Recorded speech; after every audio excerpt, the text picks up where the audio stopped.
আসসালামু আলাইকুম। হোসনারাজ কিচেনে সবাইকে স্বাগতম। আশা করি সবাই ভালো আছেন। আজকে আমি নতুন একটি রেসিপি নিয়ে হাজির হয়েছি। আমার আজকে রেসিপি গুঁড়া দুধের সন্দেশ। এই রেসিপি আমি খুব সহজ পদ্ধতিতে বানিয়ে দেখিয়েছি মাত্র 5 মিনিটে। আমার ভিডিওটি পুরো দেখলে আপনারাও তৈরি করতে পারবেন গুঁড়া দুধের পারফেক্ট সন্দেশ। এই সন্দেশ ছোট বড় সবাই খুব পছন্দ করবে। আশা করি আমার এই রেসিপিটি সবার খুব ভালো লাগবে। আর ভালো লাগলে ছোট্ট একটা লাইক দিয়ে আমার চ্যানেলটিকে সাবস্ক্রাইব করবেন। আর পাশে থাকা বেল আইকন প্রেস করে অল করে দিবেন। তাহলে বেশি কথা না বাড়িয়ে চলুন শুরু করি।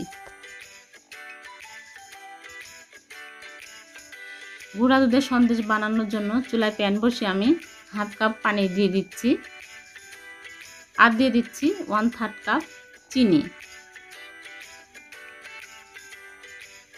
চুলাটা আমি মিডিয়াম হিটে রেখেছি।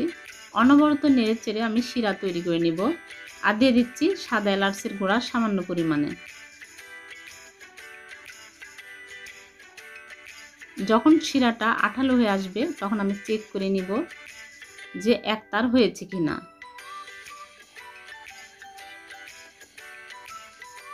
আমি চেক করে নিচ্ছি যে একতার হয়েছে কিনা। দেখুন একতার হয়ে গেছে, তার মানে শিরাটা একদম রেডি।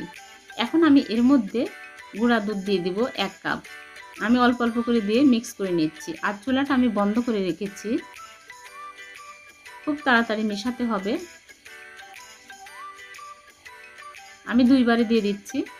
আর দিয়ে দিব এর মধ্যে ঘি। ঘি না থাকলে বাটার ডালডা দিতে পারেন। আমার মনে হয় এই মিষ্টিতে ঘিয়ের ফ্লেভারটা বেশি ভালো লাগে। আমি 2 চামচ ঘি দিয়ে দিলাম। আর দিয়ে দিব ময়দা 2 টেবিল চামচ। ময়দাও আমি অল্প অল্প করে দিয়ে মিক্স করে নিচ্ছি। মিক্স করে নেওয়া হয়ে গেছে, আমি একটা বাটিতে ঢেলে নিচ্ছি।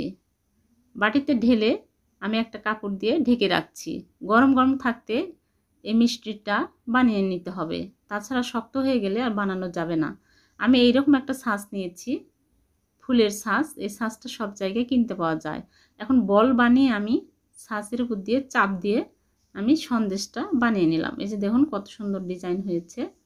আমি একটা একটা করে এরকম করে বানাচ্ছি আর কাপড়ের নিচে ঢেকে রাখছি। শক্ত হয়ে গেলে এই মিষ্টিটা বানানো কঠিন হয়ে যায়। এরকম করে সবগুলো মিষ্টি আমি বানিয়ে নিলাম। আমার 1 কাপে 10টা সন্দেশ হয়েছে। এই যে দেখুন সবগুলো বানানো হয়ে গেছে। আর ভেঙে দেখাচ্ছি, কটকটা হয়ে গেছে। শক্ত হয়ে গেলে এটা খেতে ভালো লাগে। আজ এ পর্যন্তই। আমার রেসিপিটি ভালো লাগলে অবশ্যই একটা লাইক দিবেন। আর এরকম নতুন নতুন ভিডিও পেতে আমার চ্যানেলটিকে সাবস্ক্রাইব করবেন। ভালো থাকবেন, সুস্থ থাকবেন। আল্লাহ হাফেজ।